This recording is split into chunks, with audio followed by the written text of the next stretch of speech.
जैसे ही Germany army Beermen के घर पर लिन को देखती है, वो तुरंत ही उसकी तरफ अपनी बंदूकें तान देते हैं और उसे मारने की कोशिश करते हैं।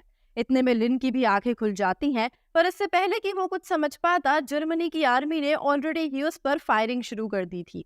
बियरमैन एकदम से लिन को साइड करता है और उसका हाथ पकड़ के उसे अपने घर के पिछले दरवाजे से बाहर भगा के ले जाता है। वो दोनों भागते भागते एयरपोर्ट पहुंचते हैं, जहां पर ऑफिसर लिन बियरमैन को बताता है कि कैसे वो इंग्लैंड की आर्मी का एक ऑफिशियल मेंबर है और वो तो जर्मनी पर कब्जा करने आया था। लेकिन बियरमैन को इस सब से कुछ फर्क नहीं पड़ता और उसके लिए सिर्फ उसकी और लिन की दोस्ती ऊपर थी। लिन कहता है कि उसे यहाँ से भाग जाना होगा, नहीं तो जर्मनी आर्मी उसे मार डालेगी। तब बियरमैन ये कहता है कि वो भी लिन के साथ जाना चाहता है। लिन उसे बहुत समझाता है कि उसके साथ आने का कोई पॉइंट नहीं है, लेकिन अब बियरमैन तो जैसे उसका पक्का दोस्त बन गया था और वो चाहता था कि वो उसकी हर मुसीबत में मदद करे।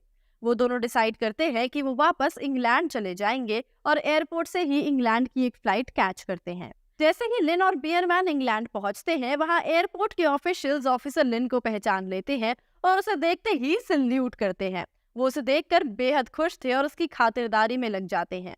जब लिन उन्हें बताता है कि कैसे बियरमैन जर्मनी का ही है और उसने ही उसकी इन दिनों में मदद की, तभी उन सबको ऐसा लगता है कि ऑफिसर लिन ने जैसे इतने दिनों में अपनी पार्टी बदल ली है और अब वो जर्मनी की तरफ हो गया है और इसीलिए बियरमैन को अपने साथ लेकर आया है।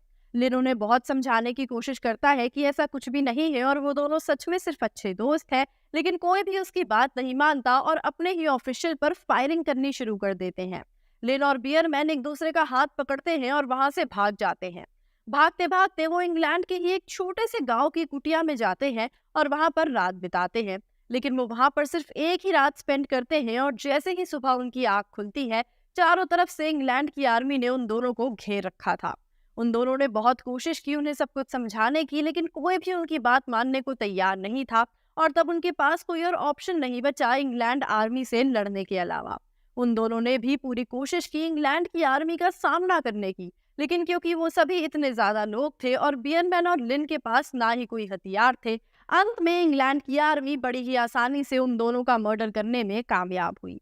तेलुगु मूवी RRR में दिखाया गया था कि कैसे दो रिवोल्यूशनरीज जो कि दोस्त होते हैं मिलकर ब्रिटिशर्स का सामना करते हैं। और इस बार भी कुछ ऐसी ही कहानी दिखाई जाने वाली है इस सीरीज के नेक्स्ट चैप्टर में, जहां पर दो ऐसे लोग दोस्त बनेंगे जो एक दूसरे को जानते तक नहीं है और उनमें जमीन आसमान का फर्क है, लेकिन फिर भी वो एक साथ मिलकर ब्रिटिशर्स का सामना करते हैं और अंत में उनकी दोस्ती की जीत हुई। वेल दोस्तों, आपको आज की ये कहानी कैसी लगी हमें कमेंट सेक्शन में ज़रूर बताइएगा और ऐसी ही और इंटरेस्टिंग अपडेट्स के लिए जुड़े रहिए हमारे साथ और सब्सक्राइब करें हमारे चैनल बॉलीग्राड स्टूडियोज़ को।